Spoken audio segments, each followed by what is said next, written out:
Olá, sejam bem-vindos ao meu canal de textos de filosofia. O texto que eu vou abordar hoje, ele tem o título de Dialética. É um texto que está no caderno do aluno, relativo aos terceiros anos do ensino médio. A palavra dialética, ela é muito usada na filosofia, como muitas vezes como um jargão que muita gente fala, mas infelizmente pouca gente a usa com a devida exatidão ou o devido rigor. E eu vou tentar abordar esse texto a partir do caderno do aluno, para que o conceito de dialética fique mais claro, né? Então, a dialética, em termos bem gerais, é um pensamento ou um princípio da realidade que tem como pressuposto basicamente o movimento, e esse movimento é impulsionado pela luta dos contrários. A dialética é abordada nesse texto ao longo da história da filosofia em suas várias versões. Então, a partir de um entendimento básico da dialética como sendo um movimento impulsionado pelos contrários, nós temos várias versões ao longo da história da filosofia do que seriam esses princípios da dialética. O primeiro autor citado por esse texto é o pensador pré-socrático Heráclito. O que havia de comum a todos os pensadores pré-socráticos que foram considerados os primeiros filósofos, não? O que há de comum é o tipo de abordagem, é o tipo de questão que eles abordam. Ou seja, os pré-socráticos eles estão preocupados basicamente com a questão da cosmologia. Ou seja, os pré-socráticos estão preocupados em investigar sobre a origem do universo e o fundamento da realidade. Qual era o fundamento da realidade para o Heráclito? O fundamento da realidade para o Heráclito é que a realidade que nós vemos, percebemos, que nós vivemos, ela está em constante movimento, em constante mudança. Mesmo aquelas coisas que aparentemente são mais estáveis, não estão em mudança, elas também estão em mudança. E o exemplo clássico disso é o rio. O Heráclito dizia que nós não podemos nos banharmos duas vezes no mesmo rio. Por quê? Porque as águas do rio estão sempre em movimento. O rio de agora não será, com certeza, mais o mesmo do rio de amanhã. Mas mesmo daqui a pouco o rio já vai estar mudando, porque as águas estão em movimento e aí a água será outra, a configuração do rio será outra, a maré do rio pode subir, pode baixar, e assim por diante.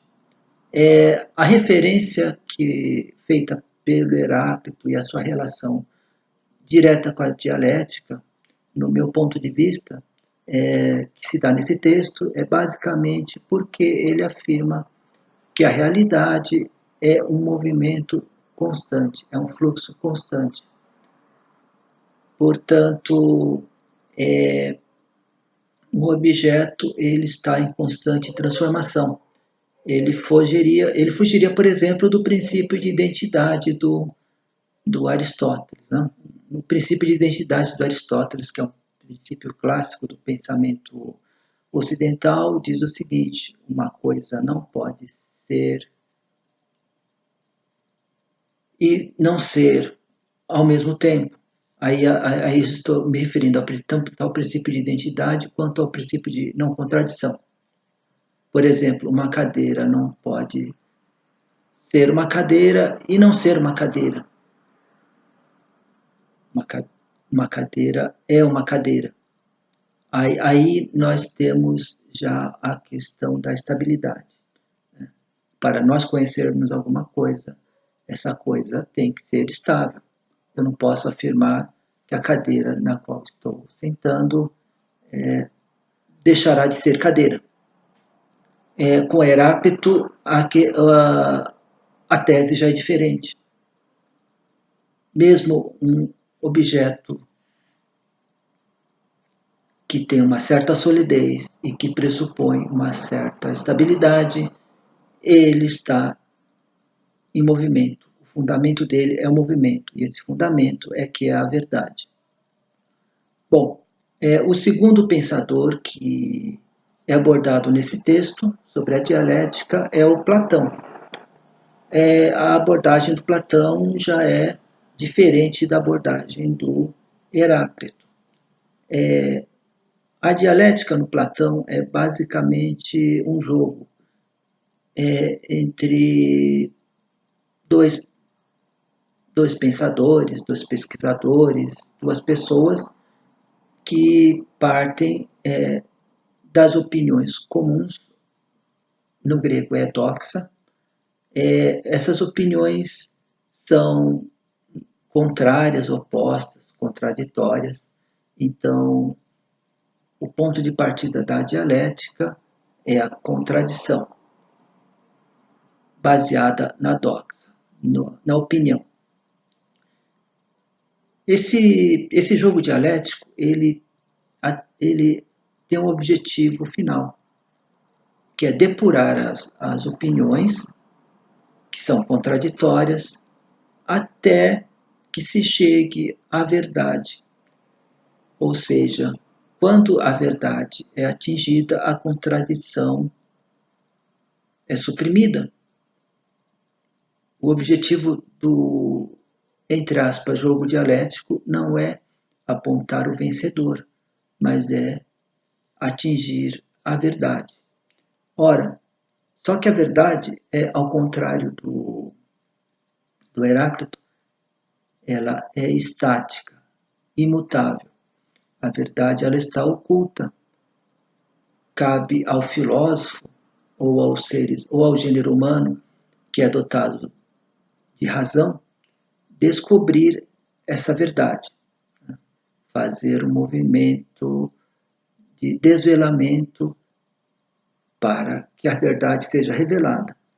Só que a verdade só vai ser revelada mediante esse movimento que se origina de opiniões contrárias, vai sendo depurado pela razão até que se chegue à apreensão da verdade que é imutável.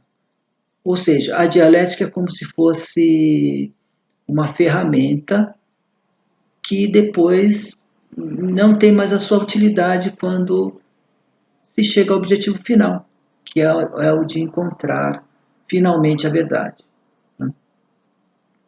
Bom, um terceiro pensador que é citado pelo texto é o pensador clássico da modernidade, é um pensador ao qual a maioria das pessoas associa ao termo dialética, que é o Hegel. Para o Hegel, a história ela é muito importante. E ela se desenvolve a partir da luta de contrários. A história é identificada a própria, vamos dizer assim, a própria busca e a própria verdade. Então, como é que simplificadamente se daria a questão da dialética no pensamento hegeliano? Você tem as fases da história e as fases do pensamento humano que correspondem à fase da história, né? E ela vai se desenvolvendo. Só que tanto a história quanto o pensamento humano, eles não se desenvolvem de uma forma linear. Como se daria então esse desenvolvimento da história do pensamento humano? Há um momento da afirmação de alguma tese do pensamento. Eu afirmo uma tese, após a afirmação dessa tese, há uma oposição a essa tese, então essa oposição o Hegel denomina como antítese, e finalmente uma conciliação entre a tese e a antítese, que o Hegel denomina como síntese. Essa síntese vai virar novamente uma tese que será contraposta a uma antítese que gerará uma nova síntese. Esse movimento que o Hegel identifica no pensamento humano, mas na própria dinâmica da organização, da sociedade, da organização histórica, esse é propriamente o movimento dialético. Né? Uma grande diferença que você poderia encontrar, de uma forma bem geral, entre o pensamento do Hegel e o pensamento do Platão, é que, para o Hegel, o sentido da própria história, o sentido da realidade, vamos dizer assim, ele não é estático, ou seja, você não vai fazer um movimento dialético para chegar a uma verdade que é estática. Você vai fazer um movimento dialético porque, no fundo, a verdade, o sentido da realidade está nesse próprio movimento. Então é por isso que para o Hegel é tão importante a ideia de processo, para você poder ter um significado da própria história, você tem que considerar o tempo no qual essa história se desenrola. Então você tem que ter uma visão retrospectiva para ver, para observar, para apreender o sentido do processo histórico, por exemplo, e do progresso do espírito humano. A dialética para o Hegel, ela está tanto no pensamento quanto se desenrola na própria realidade da dinâmica social. No entanto, o pensamento é o que dá impulso a esse movimento dialético, ou seja, na própria história da filosofia, por exemplo, o Hegel indica que esse procedimento dialético ele está muito presente. Voltando a Heráclito, qual que é o fundamento da realidade por Heráclito? Dito de forma bem resumida, é o movimento incessante do real. Esse que é o fundamento da realidade, mesmo naquele processo no qual aparentemente não há mudança, há mudança. O fundamento é a mudança. O Parmênides, que é outro pensador pré-socrático, ele dizia o contrário. Ora,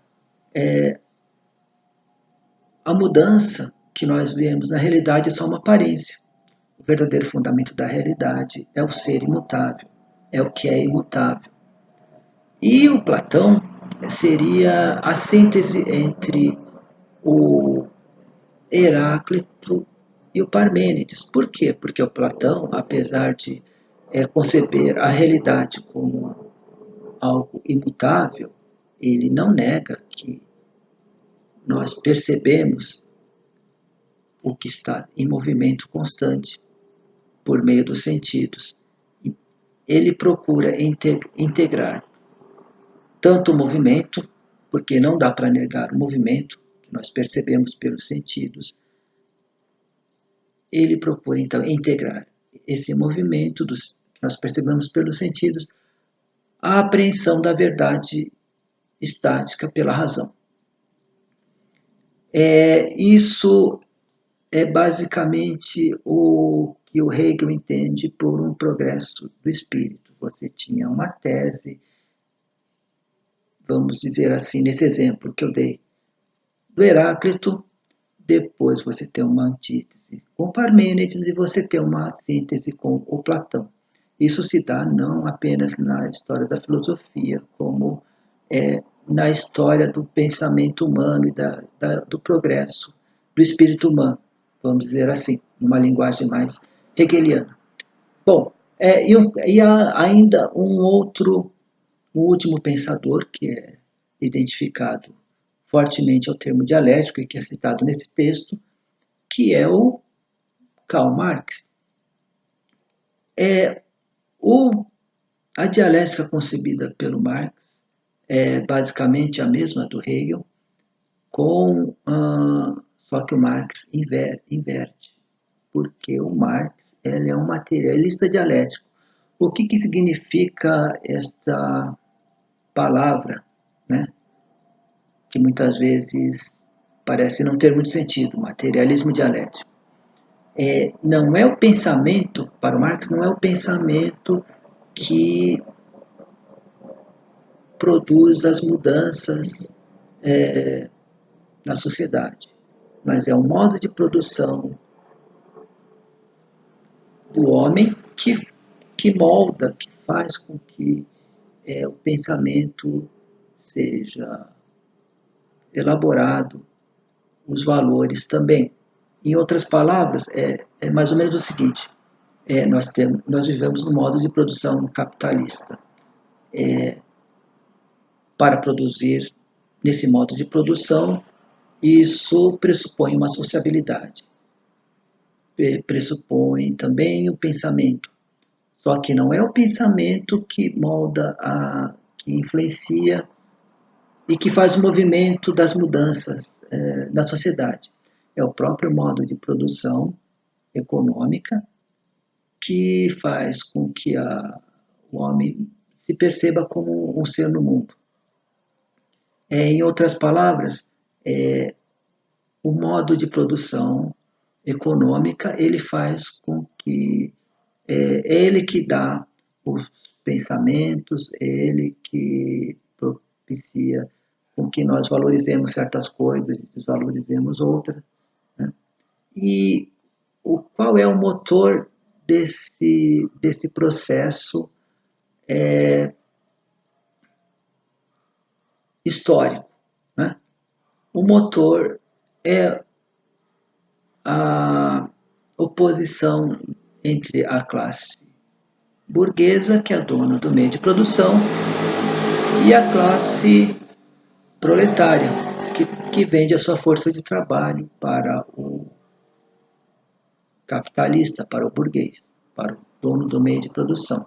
Então, é essa contradição, essa oposição entre burguesia e proletariado que gera um modo de pensamento, que gera a valoração de certas coisas e a desvaloração de outras, né? E esse processo que é um processo dialético na medida em que ele é contraditório, ele é um processo dialético na medida em que ele não é estático, ele é sempre dinâmico e que vai gerar novas sínteses, e essas sínteses, por sua vez, elas serão transformadas novamente em tese e assim por diante. Ou seja, é um processo muito similar ao do Hegel, só que, repito, esse processo ele tem como ponto central da mudança não o pensamento, mas a forma como o homem produz para a sua sobrevivência. O modo de produção que nós encontramos agora para a nossa sobrevivência é o capitalismo. E é a partir desse processo de produção que o pensamento, os valores, toda a nossa sociabilidade é gerada. Eu acho que esse texto é bem importante porque essa palavrinha dialética ela aparece em vários momentos em questões do Enem, questões que dizem respeito às provas de filosofia. Ela aparece na imprensa, ela aparece muitas vezes em textos de articulistas de jornal, e muitas pessoas que a utilizam, infelizmente, mal têm ideia do que seja a dialética, qual o seu significado mais preciso. É claro que este é um vídeo que não vai esgotar todo o significado e as consequências do termo dialética. No entanto, eu espero ter contribuído para que esse conceito fique mais claro através dessa pequena fala e desse texto que está no caderno do aluno. Sim? Então, muito obrigado, até mais.